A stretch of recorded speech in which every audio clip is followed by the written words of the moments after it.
to piano lesson number 5.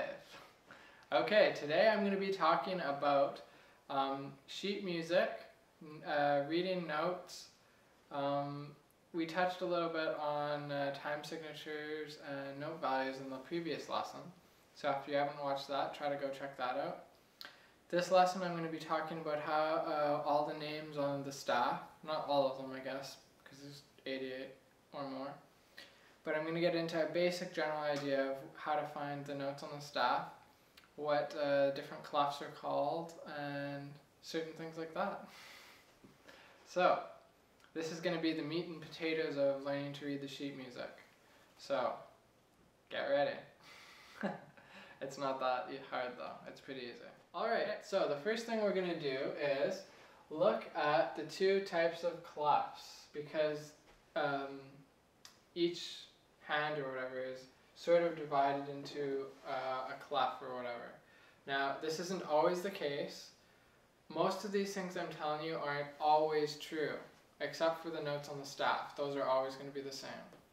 But like right hand playing the treble clef, left hand playing bass clef, stuff like this, like different rules might change because in more advanced stuff. But for right now and for quite far into the future, I'm just going to give you basic, just this is how it is, this is how it is, this is how it is, in blunt terms, so that there's some set rules, and that way it gives you guys some sort of like solid foundation to work off of. Okay, so the first thing is, there's two main clefs. Now there are more, but I'm not going to get into them.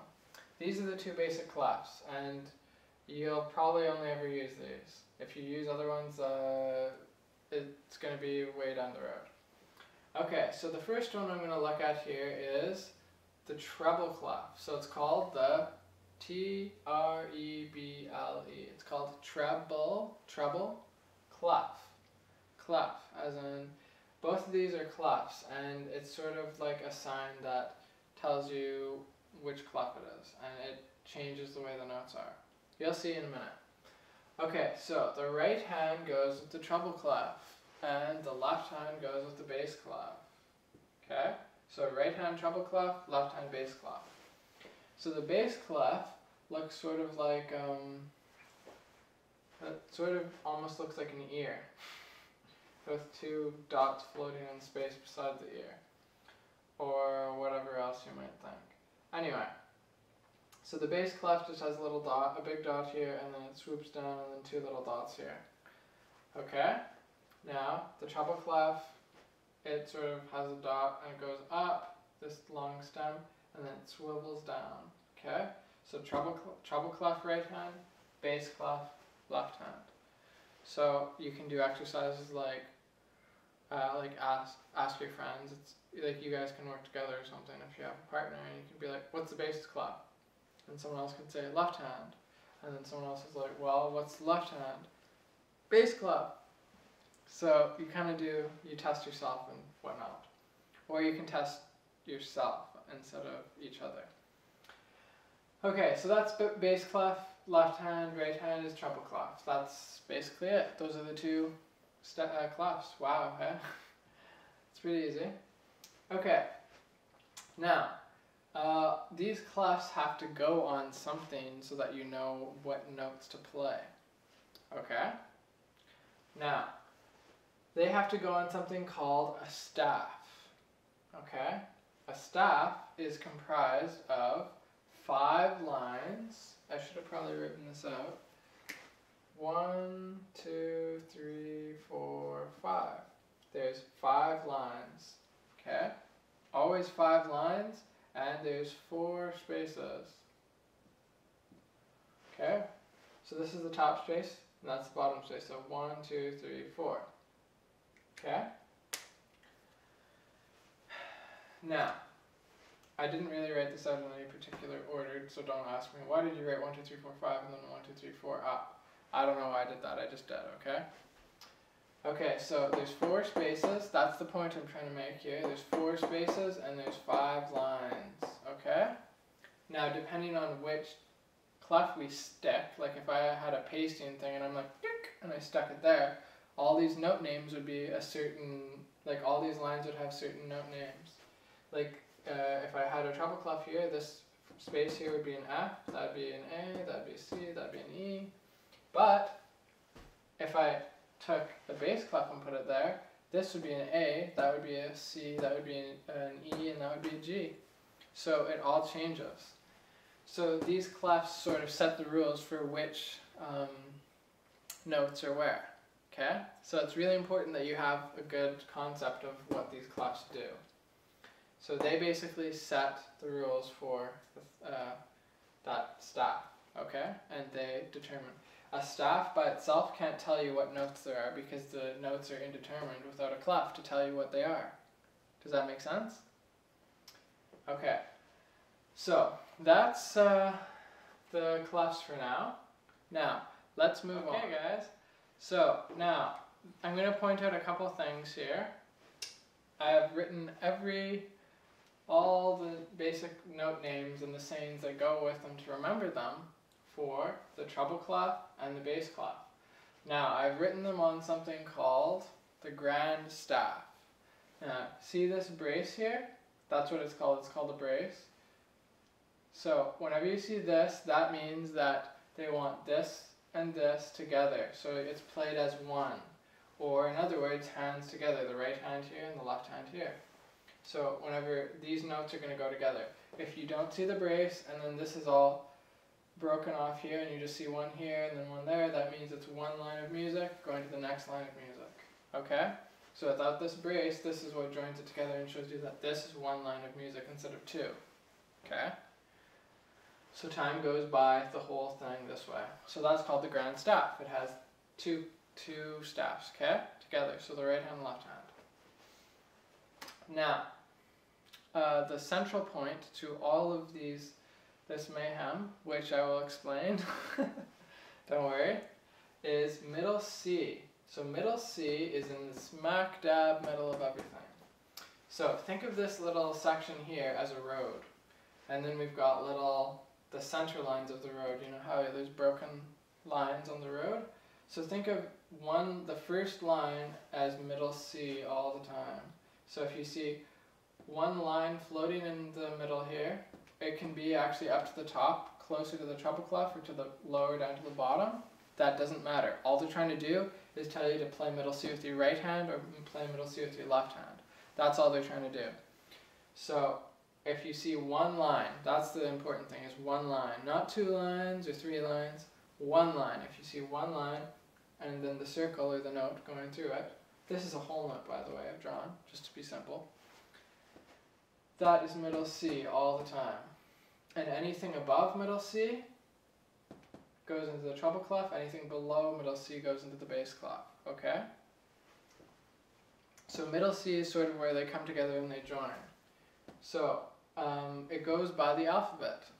So as you go up, C goes to D, which would go to E, to F, A, B, just like that. So it'd be C, D, E, F, G, and then A, B, C, D, E, F, G. Just keeps going up. So the spaces are a note and the lines are a note. So the line note here, that's what it's called. It's called a line note.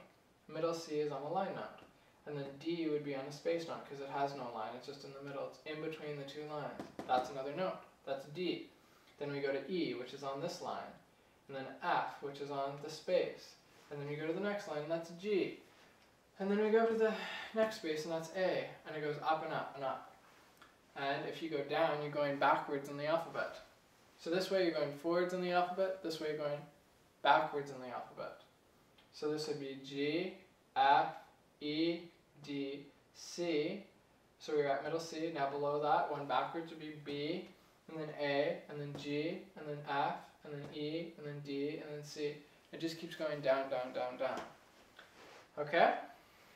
So that's how this sort of works. Now, if you actually took this whole thing and you turned it this way, it would actually make more sense. Okay? Watch this. This goes with my right hand and this goes with my left hand. As I go this way, I go up on the piano because this is one key, this would be the next key, that would be the next key, the next key, the next key, the next key. Watch this. So I'm at C. I'm at D, I'm at E, F. So see how it goes up and down like that. And this is my right hand and this is my left hand. So as I go right, I'll go up, and as I go left, I'll go down. So that's an easy way to look at it and to make sense of it. Music would be simpler if it was like this. But some guy, like, 500 years ago decided, oh, let's do it this way. And 500 I'm using very loosely. Okay? Okay, so think of it like that, okay? You can turn your music that way and check it out. I suggest you do that actually, it's a pretty good exercise. Okay, but this is the way you actually look at music. Okay? Alright, so just keep that in mind. Up is to the right, down is to the left. Alright, so now, the first thing you want to do is memorize, once you know the keys, so this middle C here is going to be the middle C on the piano. Now, if say you wanted to play this F here, it would just be the first F above middle C, which would be this one right there. Now if you wanted to play this G here, it'd be the first G below middle C. That'd be this one right there. Now, this is a C as well. So it would be the first C below middle C. That's right there. Okay? So you just have to sort of look at it that way. Now, we have little sayings, or I have little sayings that we basically use to figure out, to remember how all these things work. So that's what's up next. So now we're going to do sayings. So saying, the sayings for the spaces in the right hand, or the treble clef, the spaces actually spell out the word F-A-C-E, which is face. So if you can remember face the spaces. Then, I don't know why I did this. What am I doing, like milking a cow? Who knows? Anyway, so F-A-C-E. That's how that works. So that's how you would remember the spaces in the treble clef. Just remember face. F-A-C-E. So it just goes up in that order, and it always goes up like that. Okay, so those are the spaces for the treble clef. Now, the spaces for the bass clef. Unfortunately, A-C-E-G doesn't spell a word. It would be like A-S-G, which doesn't really make any sense. So, I have this little saying that I use. I didn't invent it. I have no idea who did. I don't think it's on record for who did, so yeah. Anyway, so it goes by the saying, all for A, cows for C, eat for E, and G for grass. Or I guess I should say grass for G. So it's all cows eat grass. Moo. Moo, moo.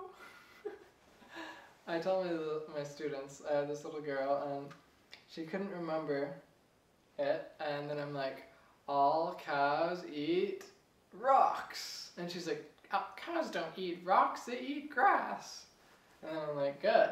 So remember that. It's all cows eat grass. And after that, she seemed to be able to remember it because I made this really weird mental image in her mind of cows chewing rocks. And that would kind of, I don't know, that really wouldn't work too well in the digestive system. And I wouldn't really want to see that coming out on the other end either. Oh man, that'd be painful. Okay. Now back onto this. Okay, so all cows eat grass. That's basically how you remember the spaces. Now what you want to do first is you test yourself on these sayings first. Ask yourself, okay, what are the spaces for the bass clef? What are the spaces for the treble clef? Once you know those, then you actually want to go and you want to memorize like one or two so that as soon as you look at it, you instantly know that the note, so you don't have to count up or down. But this is like the fail-safe mechanism that you can always rely on, okay? That's how this works. So you just always rely on this, and that's how it's going to work. So learn this first, and then you want to memorize each note. So you could do 3 a day, and then what? Probably within a week or two, you would have every single note memorized. So it really doesn't take long. Like I have kids knowing all the notes note names in about a week or two, and they can figure it out themselves. And then it takes, I don't know, maybe a month or so, and they get fast at sight reading, fast. Okay. So you can do flashcards, and you can do, there's flashcards on the internet. I think there's Piano Nanny or other different sites that you can go to that allow you to do flashcards, or you can go buy some. Now, those are the spaces for each clef. So spaces for treble is face, and spaces for bass clef is all cows eat grass. Now, the lines for the treble clef go like this: E, G, B, D, F. And that is, every good boy deserves fudge. Yes, I'm glad I'm a boy, and I'm glad I'm a good boy. Ah, where's my fudge now? Yay! Yay! No. I'm not a boy anymore. And I like chocolate more than fudge. And I like strawberry more than chocolate. Anyway. But there's no S key, so it's like all good boys deserve strawberries, or every good boy deserves strawberries. Anyway, doesn't matter. So it's every good boy deserves fudge. That's what we're learning here. That's for the treble clef lines. So every good boy deserves fudge. Got that? Okay, let's move on. Now, people are going to ask, why didn't I just say good here? I used a different word. I used green. Now, why did I use green? Because it paints a more vivid image in your mind, and vivid, crazy images tend to stick better than like dull, boring ones. Like, hello, my name is Andrew. I like, I don't like teaching piano. Who am I kidding? I like piano. What are you looking at? Let's learn piano. Gladly, that's like happily, that's not actually how I feel about piano.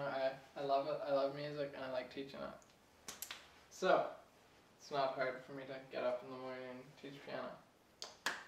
Okay, now, so the lines on the bass clef go G, B, D, F, A, which I did in my old reshoot of this video.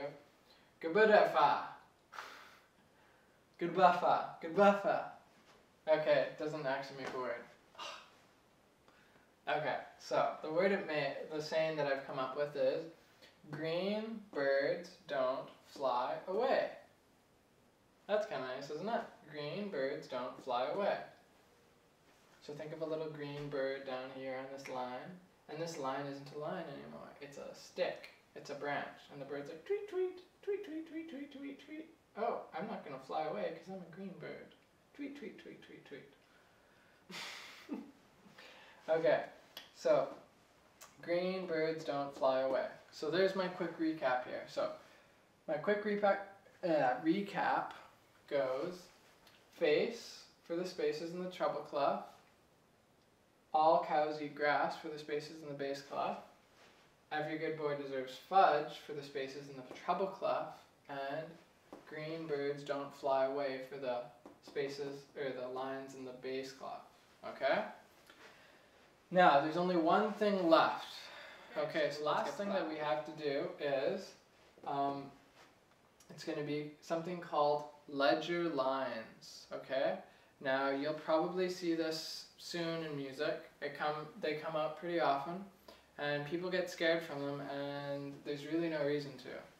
Think of a ledger line as someone taking a ladder to extend something. Like say you've got this room here, or a house, and you just stick a ladder in there and you want to get to another floor or something like that. I guess that doesn't even make any sense. I guess it's too late. What time is it anyway? Oh, it's 2:30 in the morning. Sweet. Anyway. Okay, so I just laugh at how late I get. I stay up doing stuff like this. I'm weird. I couldn't just get up early in the morning and do this. I have to do it late at night. Or really early. Anyway. Okay, so a ledger line is an extension.